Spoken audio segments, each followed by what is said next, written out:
So how long have you been blogging for? Oh, I don't know. 6 years, I would say. I started Uh-huh. around the time I got pregnant Uh-huh. because I've got this insane mental output. I've got to do something or I go insane. So that was it. I just started researching like mad and then writing about it. Sure. That makes... I can imagine. I mean, obviously, this is the first time I spoke to you, but we had to book well in advance, didn't we? Because you were so I know busy. it's a bit ridiculous. My husband's whining about it a bit, but yeah. Uh-huh. So how come you're so busy? I mean, do you employ other people, or is it just a bit crazy on your own? I do employ other people on the training school side, but to be fair, that actually, I'm not sure how much time that saves me. Uh-huh. So it brings so much administration and management with it. Sure. It's not a free. It's Uh-huh. got the other side of the medal, if you like, when you're hiring people. I mean, don't get me wrong, I love my team, but it's a lot of work as well to have people working for you. Yeah, we had Joe Pay on, and she was saying how she employs 6 other dog trainers, Yeah, and it exactly. was like, oh my god, that I was. know, I'm the same. I think it's six Uh-huh. or it fluctuates, but yeah, it gets Oh tricky. wow. And they've just changed the law so that they're not really allowed to be contractors anymore. They have to be full-blown employees and blah, blah, blah. Ooh, it's getting a bit administratively heavy. Uh-huh. Yeah, that sounds pretty crazy. Mm. Actually, well, you've come onto it yourself. I was going to ask you about um, what is the kind of attitude to dogs over there in it's Holland, isn't Yeah, it? Is it do you find it quite a progressive country when it comes to dogs, or the I opposite? think it's quite progressive on the whole for the clients we see, but we really advertise to that crowd. Uh-huh. So it's a Sure. self-selected sample. You still see a lot of leash jerking. You still see the people. I love that expression. People say, "Do you want a prisoner of war or do you want a companion in a dog?" And I think that Okay. really defines that the two different attitudes. And you still have a big time prisoner of war crowd that wants a dog who really listens blindly, and when he no longer serves his function, then he's just disposed of if he's inconvenient. Mm-hmm. And you get a lot of that here too. That's an interesting way of putting it. Over here, I find it easy to measure in how many people have adopted harnesses and how many people are still with the Nice, collars and the choke chains, etc. nice. That's Sorry. a good one. So if I go into an area and I see lots of harnesses, then that tends to indicate to me that that area is doing quite Aggressiveness. well in terms of progressiveness. I don't know if you use a lot of harnesses over Yeah, there. it's exactly the same thing. That's a good one. So indeed, you Uh-huh. see the really progressive people who try to do best for their dog. Uh-huh. What is your opinion when it comes to kind of harnesses versus more traditional method, more traditional equipment like I collars think and? people can get a bit hysterical about it. People can get a bit, it can become really emotional. So, Hmm. look, if your dog doesn't pull, I really don't care if you've got a collar on or not. But if you've got a Uh-huh. pulling problem, then yes, please harness. And also, Uh-huh. Sure. there's a shed load of harnesses that do a lot of harm, huh? The ones that cut under the armpits and Yeah, we always have that discussion as well. So we tend to recommend the kind of H harnesses that sit back behind the elbows, and then also I do really like the Julius canine harnesses, but you have to make sure you fit them in the correct way. and you can Um, customize them. I use them a lot for dogs who are dog aggressive, and you can mhm. actually customize the text on them in huge letters. Oh, just to kind of yeah, just as like a Yeah, so you warning. just say dog in training, give space or something like that. Yeah, I really like the harnesses, and I think that they also visually appeal to a lot of people, especially people with That's larger true. dogs. They have that tough, yeah, they have that toughness to it. Yeah. Yeah, they're a great way of getting people that are otherwise would be the sort of people that are kind of macho with the choke chain, etc. They're a great way of getting them I into know what you harnesses. mean. I know what you mean. I had to laugh the other day because we had this huge bloke who came into the school, and then his other dog's a Chihuahua. So he came with his American Bulldog puppy, and his other dog's a Huh? Chihuahua. Yeah, yeah. It's getting we're getting there. I've got people in classes that you would think, oh my god. what am I going to see? And actually, they're very positive, lovely people with their dogs. Um, so the stereotype is starting to kind of fade away, I think, Yeah, that's hopefully. very true. I like those surprises when I start to believe in humanity. Where you think, wow, I Yeah, just sure. thought the worst, and actually you treat your dog great. There's no problem. Uh-huh. I mean, I've read a lot of your blogging stuff, but in terms of your actual day-to-day training, what is it that you're generally kind of getting involved with? I do behavior therapy throughout the week, and then one evening a week we have obedience lessons, group Hmm. lessons. So for behavior, well, actually during the week I also do obedience lessons, but just private.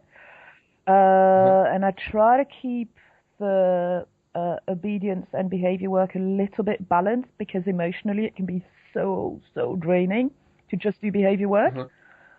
because people tend to Sure. wait until the last moment. Huh? Yeah, I've heard a lot of people say, well, I know a lot of people that have spoken about when you do a lot of behaviour that you can easily Oh, burn for out. sure, That's what we tend, that's the term that we tend to use, you for just burn sure. out. Do you find that's true of training as well, or just behaviour? I intellectually training bores me to death. So Yeah. I don't think I'd be happy doing just training because Okay, it's not alright. that I'm not that much into advanced training. So Uh-huh. that's just not what interests me. So I keep it really simple. People contact me because they can't get their dog to sustain a good sit. So I never get offered the really exciting training missions, if you know what I mean. Okay, alright, So fair enough. I like to wreck my brains on the more difficult cases, difficult behavior cases where you're like, okay, what's going on? What are we going to do? I love those intellectually, but yeah, emotionally they drain me. So it's a bit tricky. Oh, that's an interesting viewpoint. I think people, dog trainers or dog behaviourists tend to kind of take one or the other. Like at the moment, I'm more into advanced training than I am behavior stuff. But there's plenty of people that I know that are like you. They would much rather be doing behavior Yeah, than for training. sure. I definitely would. That's really my passion. That really what grabs me. But again, having said that, I can't emotionally. You just can't go day in day out to see families that are. It's those are really emotionally loaded conversations. Huh? Sure. You use the term behavior therapy. I've not heard that one before. Is that just a different way of saying working with behavior, or is that a different Oh, approach? funny. No, that's what they call. So here in Holland, you've got the behavior trainers and the obedience trainers, and the behavior trainers are called behavior therapists. Oh, So I guess okay. what you would Because call behaviorist, I guess. yeah, we just normally say behaviorists. Yeah, fair enough. But with But behaviorists, you've got that issue of the degrees where you needed a master's or PhD. I'm getting a bit confused with it because depending on what country you're in, you're not allowed to call yourself a behaviorist. well, that doesn't seem to be the case here. But yeah, I think there's always confusion about what is a behaviorist anyway, or what is or behavior therapist, as you said, um, because I don't know. I think these terms get thrown around a lot: dog trainer, dog behaviorist, dog etc. And then there ends up being this confusion about what is what. Um, And also, there's people that will insist that you're part of a particular association before you're a behaviorist, or that you've got a degree before you're a behaviorist. But there's no law, as far as I know, in this country that that means that it's mandatory to have No, it's anything to really, call really yourself a tricky. I behaviorist. mean, I'm going to start a huge rant. Is it allowed? Can I rant?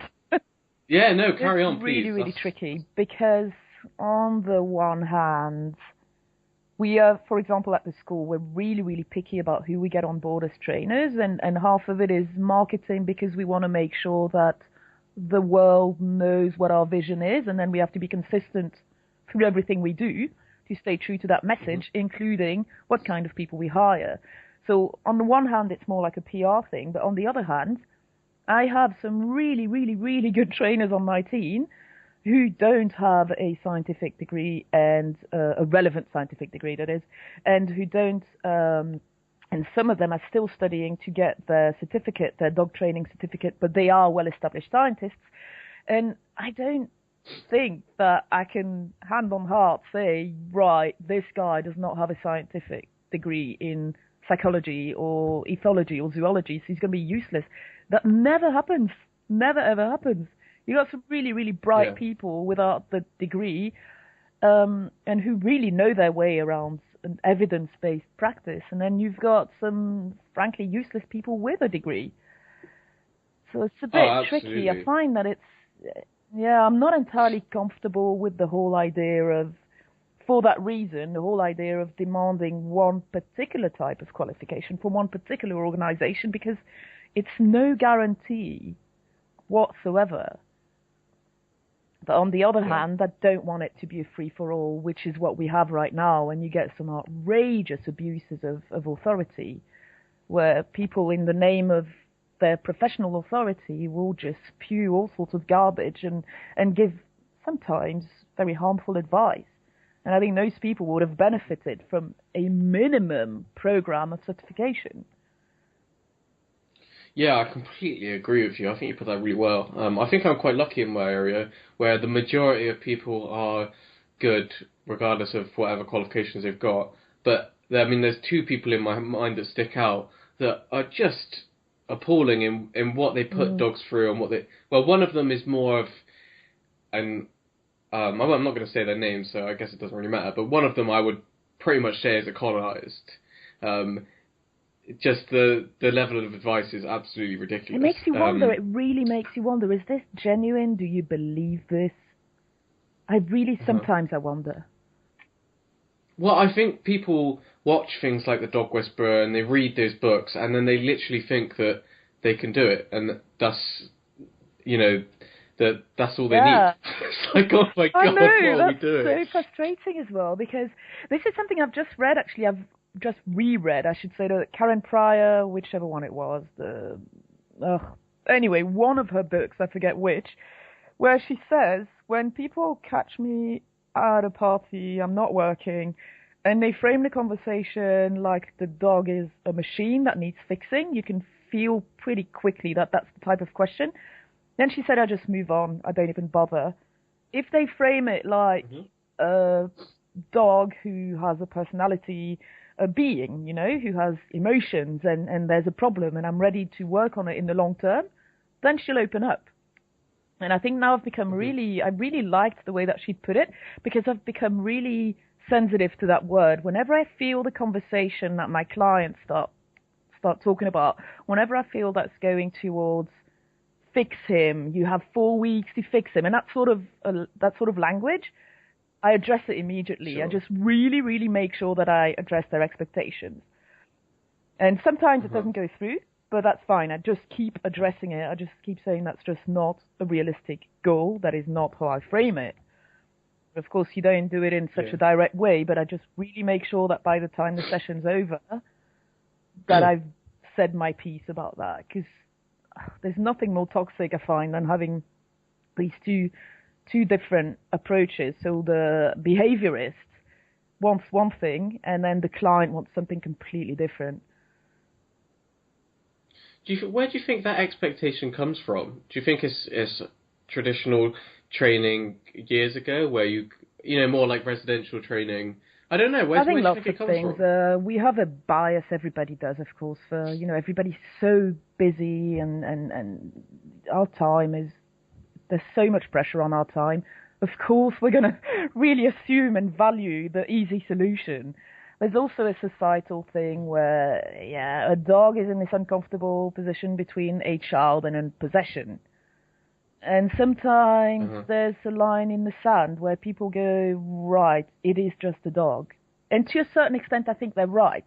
To a certain extent, where do you draw the line? Like, how many hours a week, how many hundreds of dollars are you going to spend? It's a really, really tough societal discussion to have, because if you look at it from a developing nation's perspective, it's ridiculous how much how much time and energy and resources we put into our dogs. I am one of those who will just walk through fire for my dog. But I can understand that, some of my friends are really quite shocked about it. Because I think, at the end of the day, it's just a dog. Like, for example, there is somebody I know, and he knows someone whose dog became incontinent from old age. And then she started researching diaper solutions, nappies. my friend he just could not comprehend that. He thought, yeah, dog incontinent and dog. That's it. And I think there's a lot of that. There's really a lot of that where people think, right, well, if it's not a quick fix, then that's pretty much all we can wrap our head around, a quick fix. Because, yeah, there's limits to how many resources we can throw in that dog. Yeah, you mentioned developing countries, and I think when you go over there, the dog changes from what we consider another being to more of an object. And and I guess that's why maybe people have this attitude, because with other objects, your phone, your computer, etc., it is a case of just dropping it off a lot of the time. And I can really relate in a sense because fixed. I hate computers. I really hate computers with a passion. There's no words. But that's the thing. I get outraged when I actually have to look into something in order to fix my problem. I get absolutely outraged because I think, why? Why? That this should not be that complicated. And I think people have that expectation that idyllic, my dog will come out like Lassie out of the box, and anything less than, then he's not suitable as a family dog, and I'll just give him up.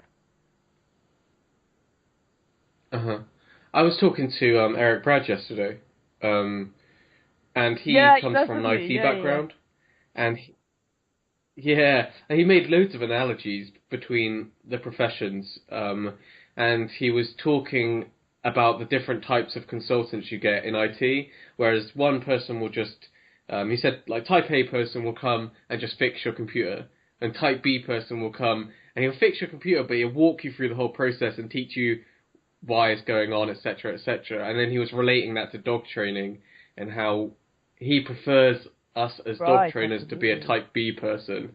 But on the other hand, sorry, I'm sorry, I'm so sorry. But Nando Brown, he made the opposite remark. He says we tend to over-explain and then we just drown them in details. And I have to say I do that, and it's so hard for me not to do that because it's a passion and I want them to know it all. And at the end of the day, my session is not 5 hours long. Yeah. Okay, we actually spoke about that because I put that point to him. Then he started going off on a remark about what he calls it fire hosing. So where someone just wants the sip of water and you get a fire hose and blast it in their face, essentially.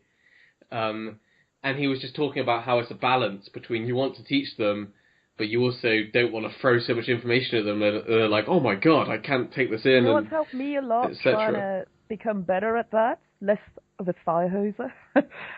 Risa van Vliet, I have no idea how to pronounce her name, but she wrote that book, The Human Side of Dog Training, or Human Half of Dog Training. And that book really breaks it down so that you know how to be super effective, how to deal with clients who just don't get it, how to deal with clients who are stuck in their own way. And it's really brilliant. It's a really brilliant book, and it's helped me a lot. It's changed the way I give my consults. This podcast is becoming a hell of an advert for that book, because we actually spoke about that yesterday. I'm going to have to try and convince her to come on the podcast, because I love that book as well. She's really busy, of course, but she's a lovely person, very approachable. No, but she's have you met her before, then? It's like an electronic friend. So we've had a lot to do with each other over the past few years. I have a lot of time for her. I think she's a great person. Yeah, I spent some time on her Facebook group and I thought it was great. I love how involved she gets. She's not one of these authors that just sits back and... definitely not. You know, I was administrator for that group for a bit and I just ran out of time. It was just, I can't give it I just can't give it that much time, which was a shame because it's a brilliant group. It's a really nice group. Yeah, I think, thinking back, the authors that I've really got into have been the ones that have got involved in the community and spoke to people, and if you have a question, you can message them. Yeah, for sure. I really like that. Because at the end of the day, you read the book, and then, of course, you forget half of it, because life goes on. Sure. When I read your blog, it's quite obvious you come from or you think of things in a very scientific way? Like, what role do you think science has in dog training? Oh my goodness, the science question. Yeah, so science is The science question. it's my thing. It's my passion. It's my everything. But I think rather than talk about science as a whole, I would like to bring it down to the concept of evidence-based. If only we could bring ourselves, every profession, I believe, needs to do that. Bring ourselves to try to operate in as evidence-based a way possible. I think the world will be a way better place. And this means trying to stay away from ideology. And if you do speak out of ideology, because of course we're all human, then make it clear to the client that this is my preference from an ethical perspective rather than anything else. Just try to make it clear, because I think we all, in all good faith, we tend to spread a lot of rubbish, not knowing it, myself included, unless we are constant skeptics about what we ourselves say to the world. Sure. And it's hard work, and nobody thanks you for it. It's very hard work, but then, you can go to bed at night knowing you've done your best to spread something that resembles reality rather than something that suits us. How can we make sure as dog trainers that we are working from a scientific front? Should we be more actively pursuing the scientific papers when they come out? I should say everybody's got their job, and you're not going to do yourself any favor. Reading an article properly takes minimum 4 hours if you really want to read it properly and not just read the abstract. And there is no way that you can keep up. There's also an issue with the sample sizes in dog behavior studies are ridiculously small because we have no funding. So it's tricky. It's really tricky. So yeah, the ideal, absolute ideal is to read a systematic review paper on anything. But those aren't there. So you can just read from, the best that you can read is from people who are good at popularizing science, and get it from them. Yeah, well, people like you in your blog. And then also, I guess there are people that put, you might disagree with me, but there are people that put those scientific views and into speeches quite well and into seminars quite well. So again, we were talking about Ken Ramirez yesterday. What is his background? Seems to do that quite well. I don't think he was. Does he have an academic background? I don't remember. No, I could be wrong. I don't know. I might be completely wrong. But we were talking about. Oh, what were we talking about? Can't remember now. We had a discussion about. Oh, it was sequential learning. No. Are you familiar with that? It's where you teach the dog to do things in sequence. So, say you want your dog to do a spin, then a down. Yeah. You would say spin down, and then the dog would learn, or the dog would do a spin and then a down, instead of kind of looking at you confused. It's not training, not just one command, and then he just executes a whole bunch of behavior.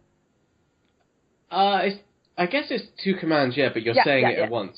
So it's not, sure. Again, I think me and Eric spoke more about the advanced training side of things. So. Eric is really good at it. He's also got that, he's got that passion for it. Oh, Eric's brilliant. I mean, I spoke to him for an hour podcast yesterday. Then we ended up speaking for another 40 minutes after the podcast. And the day before, we'd already had an hour conversation on the phone. He's one of those people that just keeps... Yeah, you get talking to him and it's really hard to stop. Someone's going to bite him, isn't it? I know he'd be laughing. He's good fun, Eric. I interviewed him, actually, a long time ago. Yeah, when I was looking through your blog, I did come across that. Did you find, because you do, I noticed you interview quite a lot of people that are involved in different dog sports. Did you find there were any dog sports that you disagreed with or you didn't feel comfortable with? I'm uncomfortable with most dog sports because it's so easy to objectify the dog. So that's what makes me a bit uncomfortable. I imagine that as a participant, if you're a die-hard fan of it, I imagine it's very tempting to put the dog second to performance. And I'm not saying everybody does it, but I'm saying it's an environment that can really create that sort of temptations. So that's where I always wonder. And service dogs are the same. It takes a lot of scrutiny to make sure that we keep asking ourselves, okay, is the dog getting something out of it too? Is he really enjoying it? And there's a shed load of dog sports that they must do, right? Like sheep herding for a border collie. I know that some border collies in my caseload were just going completely balmy, and all they needed was that type of mental stimulation. And then they were fine as rain. So I'm absolutely not saying that it's bad across, all across, but I do have that concern. I do wonder often, how do we safeguard ourselves against pushing the dogs beyond what is good for the dogs just out of pride type thing? Sure. Yeah, I was how do you think that we can get around that or get over that issue? Do you think that we should do away with some sports, or do you just think that we need to be very conscious when we're doing sports? I know nothing about that world. I really don't. So I wouldn't want to make a really big, broad judgment about it. I really don't know enough about dog sports. Fair enough. So how did you get involved in training then? That's a good question. It's really corny, but it was sort of a calling, and then it sneaks up on you, and then before you know it, you do it. So I can't do things in half. So if I'm interested in something, then I have to read about it about 16 hours a day and read the most technical things. Otherwise, I feel I don't know much about it. And I still don't think I know much about it. But and then at some stage, I had a foster dog, and he had a behavior problem, and then my own dog started developing behavior problems. And that's how it starts, isn't it? Yeah. Yeah. That's always how it starts. That's the story. Yeah. So from there, you got into behavior, assumably. Pretty much more than training. Yeah, for me, training is more a means to an end. I mean, I know people who know so much, like James O'Hare, or is it O'Hare, sorry. He knows so much about the ABCs, the actual behaviorist aspect of the equation. And I'm nowhere near as fluent, so I do use the ABCs, of course, in my analyses, but it's not central. So to me, it's not all about the antecedents, the trigger, operant conditioning. It plays a big part. It's far from the only thing. So I draw a lot from comparative psychology. A big source of reference for me is the human DSM, which I find quite useful. So I see it more as psychopathology, I guess, is more my angle. I try to see where there is a dysfunction in the dog, and then we try to sort out the context. But sort out the context as in how do we retrain a different response to particular triggers. But sometimes it goes beyond that. Like generalized anxiety is not about a particular trigger. You know what I mean? Mm-hmm. Yeah, I had this conversation a little bit with David Ryan when we were talking about, because I was asking him about, he's made the statement that he thinks he can train or work with any dog, and then I said, I'm not sure, what about dogs with issues, like you said about generalized anxiety, or issues that are really mental health issues, dog mental health issues, and he just said that he's not a vet, so that's not really his. That's also really interesting because ground, I find it fascinating. Psychopathology is really my thing. That sounds bad. But I'm going to have a T-shirt made. Psychopathology is my thing. But I work a lot with a vet behaviorist, and those issues are so forefront. Okay, what is medical? What is mental? What is training? And I also work very closely with a huge network of vet practices. And there I also have to be super conscious about that line. Okay, what is physical, what is not? And it's really, really fascinating. So we're building processes now in all these collaborations that I have with these people. We're actually trying to clean them up, the processes, and formalizing them into best practices so that receptionists know when to steer the customer where. And it's really nice to stop and think of those boundaries, because we have to make those processes. Yeah, I think vet referrals are becoming much more commonplace over here, certainly. Where I think it's almost becoming taboo now not to have a vet referral or to do vet referrals with behaviour cases. Certainly ones that aren't. I was going to say certainly ones that aren't clearly not veterinary, but then I guess sometimes it's not obvious. So lucky, because every Friday I just have my little office at the vet's, and that's where I do my consults every Friday morning. So I've always got a sounding board. I can always tell them if I think, okay, do you guys think I should send them to you first for a physical?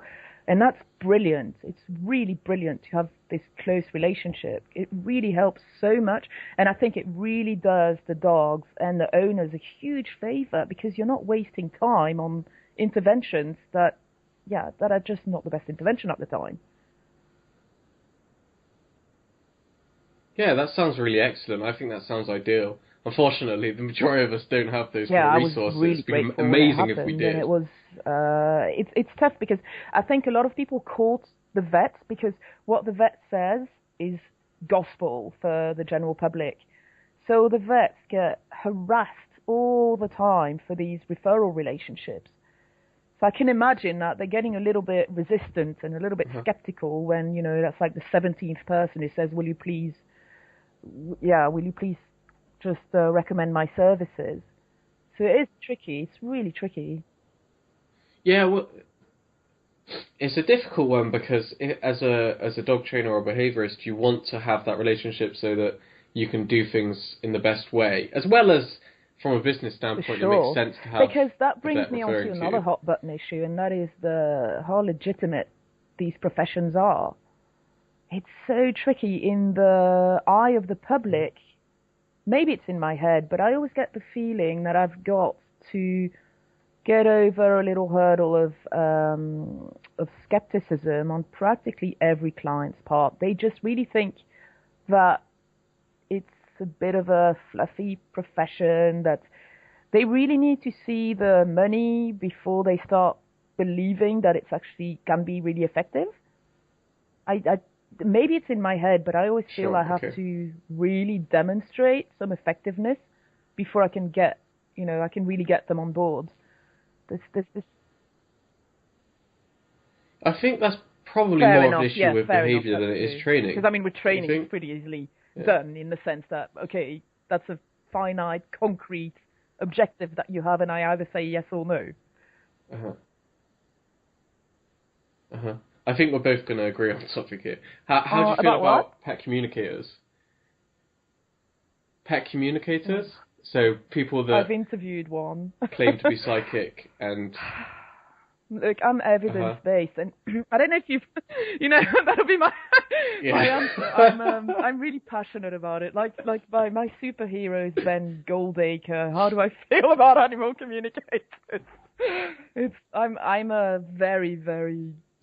deeply passionate scientific skeptic. So I actually talked to one who was open to talking about it, and I'm not sold whatsoever. I'm exactly the same as you. I'm really skeptic, and it frustrates me in a way, because you were talking about well, I'm going to sound really horrible now, but you're talking about our profession coming across as fluffy or not real. That to me is... Well, I don't know. I'm a skeptic, and the thing is, seems ridiculous to me. There's also the whole where's the harmer. I'm a big advocate against pseudoscience, obviously, and exactly. Well, you say where's the harm, but that could be money better spent. If someone's going to a pet communicator first, spending all their money that they could have been spending with a reputable behaviourist, whatever that might be, was quote unquote fixed, and the dog's harmed in the process from well, yeah, that's neglect. A good point as well. Yeah, so I think at best it's misguided, at worst it's con artistry. Mm-hmm. I didn't get a chance to read it Oh, fully, but I saw goodness. that you had an article on I like vaccinations. it. Why do I write really political articles? No, it's all right. It makes for interesting conversation. But I had to skim it because I didn't have much time. But I saw that you were talking about. Well, first of all, you're talking about puppies, weren't you? That weren't Not fully vaccinated. vaccinated because they have to have it in the initial one and then 2 boosters over the course of 6 weeks. Because I think most people agree, even people that are kind of anti-vax, most people agree that puppies should be fully vaccinated, and then you go through their life and occasionally teeth test them. If they come back without the immunity, then you vaccinate them, etc. Is that the consensus pretty much in Britain? Well, I think that's the way the dog community feels. I don't think that's the way the veterinary community feels. No, I think, well, for the reasons that but the article was mega long, just like all my articles.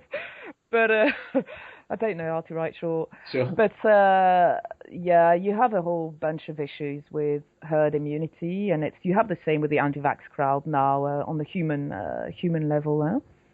So there are animals just like a pup who's just had his first vaccination, and the pup can't walk through the woods because because somebody decided not to vaccinate their dog. But I see what you're saying about the titers. It's just the titers from a economical perspective don't make that much sense. A lot of people will tell me I'm anti-vax because the titers would do just the same in terms of safety if I keep an eye on it. Like, I know that he's not immunocompromised. So it's really just a big nasty scheme by the vet community. And then I'm like, I don't know how it is for you, but if you look at compare the prices of a titer and the prices of a vaccine, you've spent way more money. And by the way, your titers need to be super recent. So every time you want to go to a new training school, get a new dog walking service, anybody who's serious about running their business will need some kind of a statement, right? So either the vaccination leaflet, booklet, or the titer. You have a dog pension or whatever. So then potentially they have to just go back every 2 months to get a new titer, and that costs a fortune. It costs way more. At least here it does. I'm not really sure what the price is on one, but I thought that they were cheaper than vaccinations. But then you're taking a risk because if you don't have the immunity, you're going to have to pay for a vaccination, and then that's going to overall it's going to cost you more. But well, they that's are for the where vets. there might be a regional difference. But last I looked into it, the titers were like 3 times more expensive here than. Yeah, that's right. Than the vaccinations. Oh wow, I don't think that's the case here, but I don't want to say for sure. Behind the computer and do a lot of and they have to wait for a bit because it has to stand. I think it was like for 40 minutes or something. But they can't just do something else in between because if they forget, blah, blah, blah. It's procedurally, apparently it's really annoying to do. It's quite labour intensive. So what do you feel is the best course? Do you feel like yearly vaccinations are I don't know I'm qualified to answer it. I can just say my personal preference is vaccinations every year, and I am aware that it's overshooting the mark, and I'm aware that there's a lot of dogs who stay immunized way past the 1-year booster. But having said that also, you don't always get vaccinated against the same disease yearly, of course. So once every 3 years during your yearly thing, you just get a 3-year booster for something. That's not something people are aware of. So they think every year they get vaccinated against the same disease, and that's true to some diseases. I think leptospirosis, but I could be wrong. So some diseases have yearly boosters, but some of them have 3 yearly boosters, and they're just worked into that yearly cocktail. So you wouldn't know. You would think, oh my God, why on earth would I be vaccinated every year for this? But you're not. I'm being a bit confusing. Do you know what I mean? No, that's fine. So it sounds like your opinion is I'll vaccinate yearly because you feel like the risk isn't worth taking and it doesn't cause harm to do it over and over again. Okay.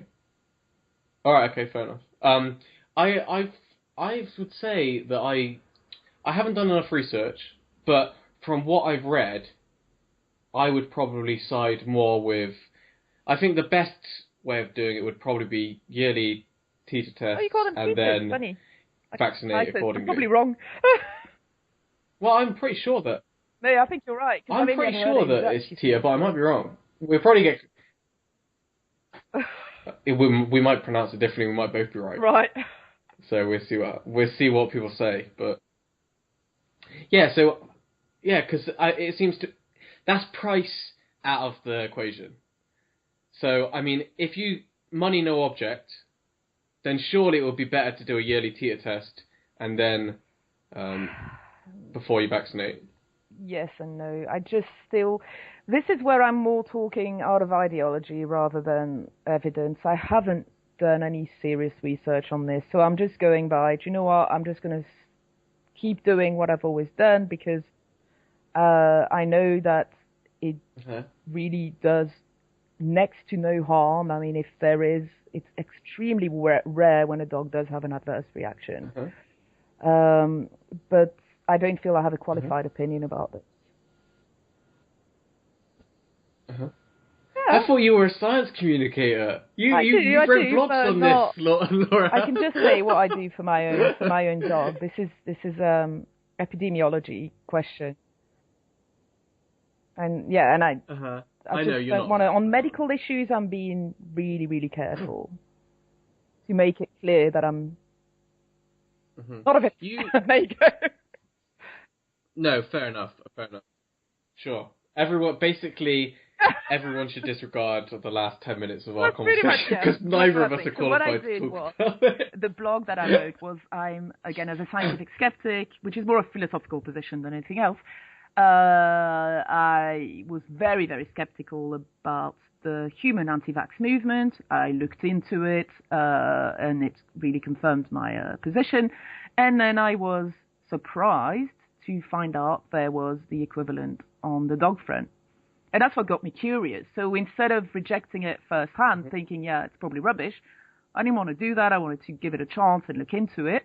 And that's why I started talking to the vets with whom I work a lot. So I started talking to them, and I started breaking all of the arguments that had been put across my desk, all of the anti-vax arguments. But that's pretty much where it stayed at. Sure. Yeah, I think the human anti-vax movement is clearly ridiculous. And even people that are anti-vax, or I don't even like to call it anti-vax in dogs, because I think that a lot of people still vax, they just don't do it yearly. So I don't know if you'd consider that. But the human anti-vax, I think, yeah, I was going to say even people that are kind of anti-vax in dogs. I'm glad we agree on that. The human anti-vax is ridiculous on large. Oh goodness, that really gets my goat. Absolutely. Yeah, and dangerous. It's something that you can legitimately get angry about. Yeah, it's endangering children, it puts people at risk who are immunocompromised. It's really a first world luxury to just, you know what, I want to be natural now. Oh yeah, sure. Just not benefit from the last 50 years of medicine. Okay, dude, do your own thing, but don't decide that for your kids, please. Yeah, okay. So you've interviewed quite a lot of people at this point. What are the ones that really stand out to you? Or do you have a favourite? The ones that I enjoy the most, in a cringy sort of way, are the ones where we know from the start that we completely disagree on some very fundamental points. And those are really challenging. Okay. But they're really enjoyable because they're so challenging. Because you want to keep it extremely respectful and polite, and I don't want to be presumptuous. I could be totally wrong. And I love the acrobatics of it. I really love those. So that's like when I spoke to the animal communicator. It was intense, you know. It was really really intense. Okay, I was going to ask the same question about books as well. Oh, there's so many that still need you've done a lot of book reviews. Yeah, well, do people contact you to do book reviews, or is I it just started something off that you just doing it off take upon my yourself? initiative, and then I started receiving a lot of books.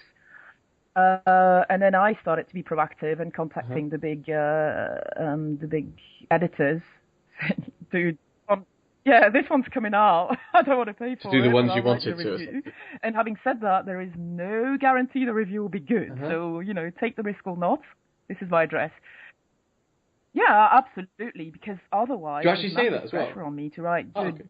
positive reviews, and then that dilutes the whole idea. Because then people are going to go, right, but every single book Uh-huh. you've put in here is 4 stars, so...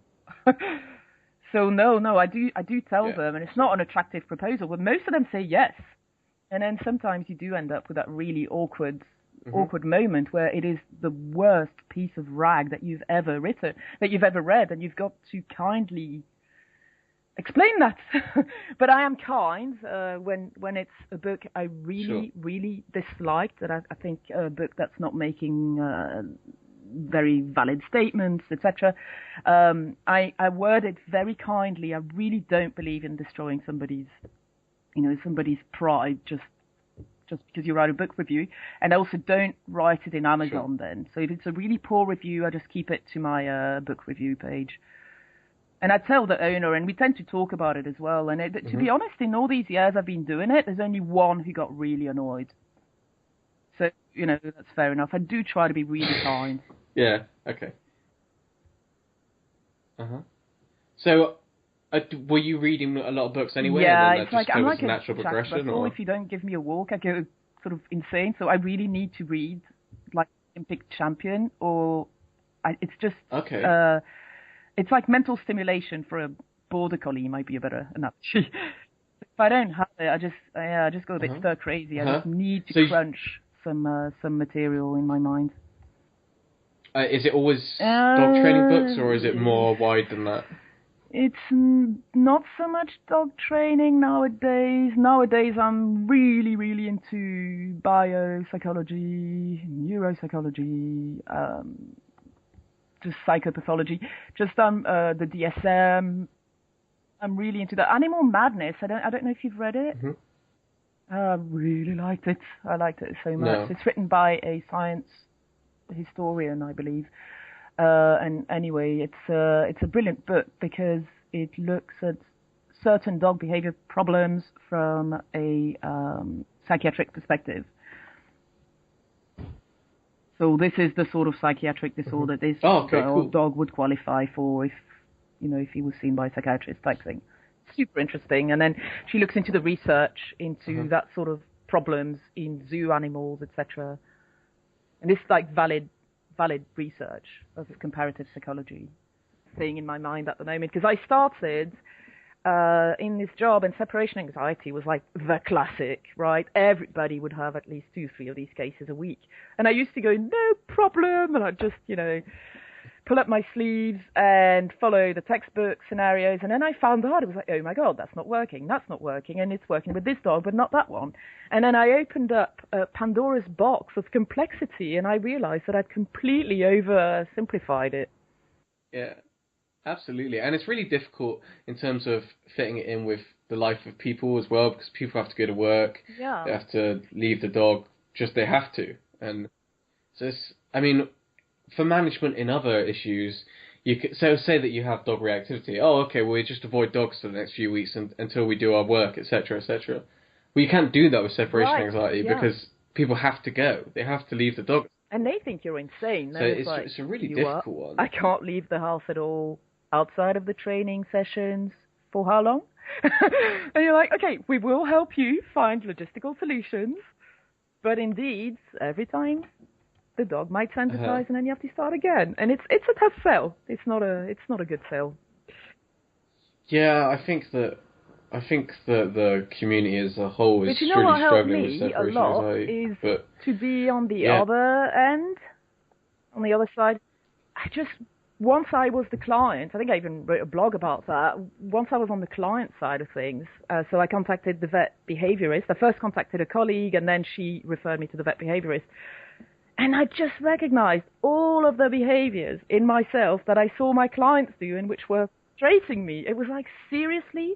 It literally took me Sure. 5 weeks to dare open her report.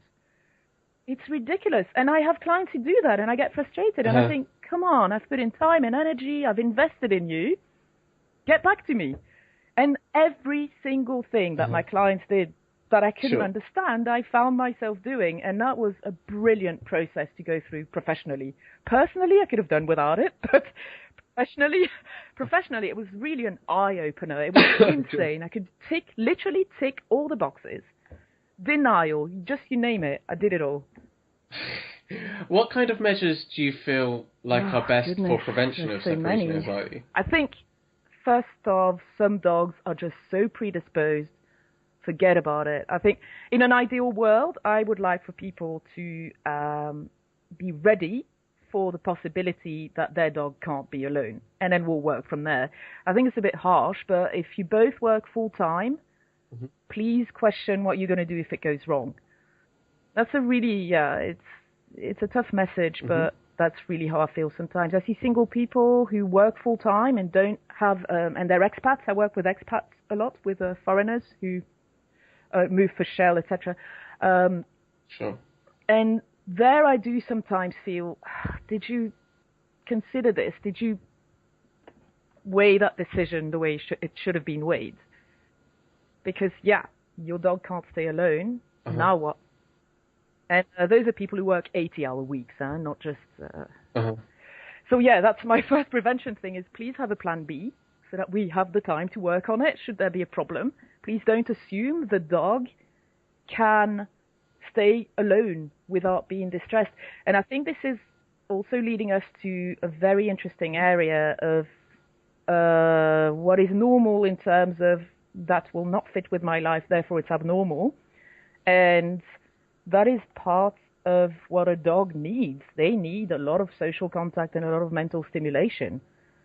So that is a normal need. What is normal is that we can't satisfy that need. Yeah. And what I find really abnormal is how well a lot of dogs can take isolation. Do you ever find that you kind of end up talking about rehoming? I don't have a big taboo against rehoming. It's tough for the owner, but I prefer... If I think they're wasting their time with me, then they're going to know it pretty soon, and then I will help a lot with the whole emotional process of getting them to accept it.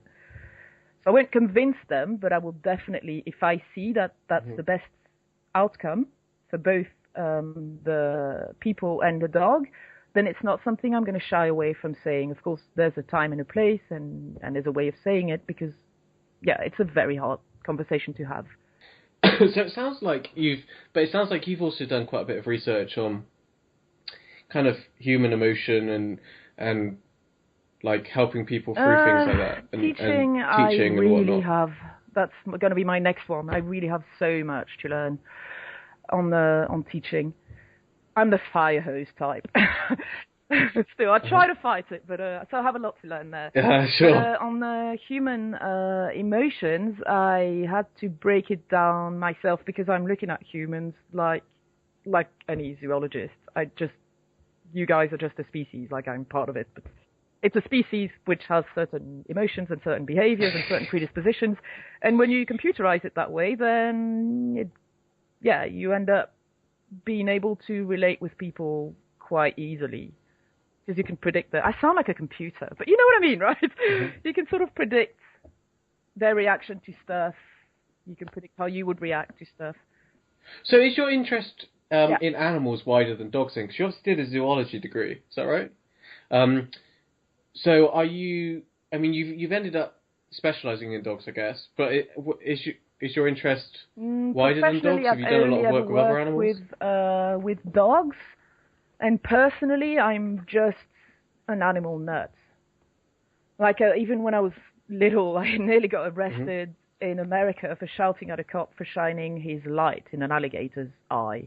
I lose it if I think that somebody is not handling an animal with the respect that they should. That's something I find very hard to bear, and that's always been there. And my dad told me also he was like that, which is hilarious because I had no idea. But I wondered why you chose the route of zoology yeah, I as don't opposed know, to maybe actually. animal Thinking back, I mean, behaviour. it's easy to regret it, but that served no purpose. But I don't know. I also like the foundation that I got in zoology. It's really broad. I really love evolutionary biology, for example.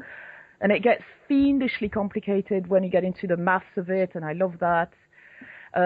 Game theory and that sort of stuff. So I'm really, really happy that I got that background and physiology, and it's a very broad background. We did a lot of that, a lot of genetics, which you don't necessarily do with when you go straight into ethology. Sure. So you have your blog, but you also have your website, They can find me if they want where can people find dog you? training, then they can find me on ohmydogschool.com. So it's like, oh my god, except it's dog. And that's obviously just locally. And then I also do consults, but that's worldwide for behavior. And that's on canisbonus.com. So that's CANISBONUS.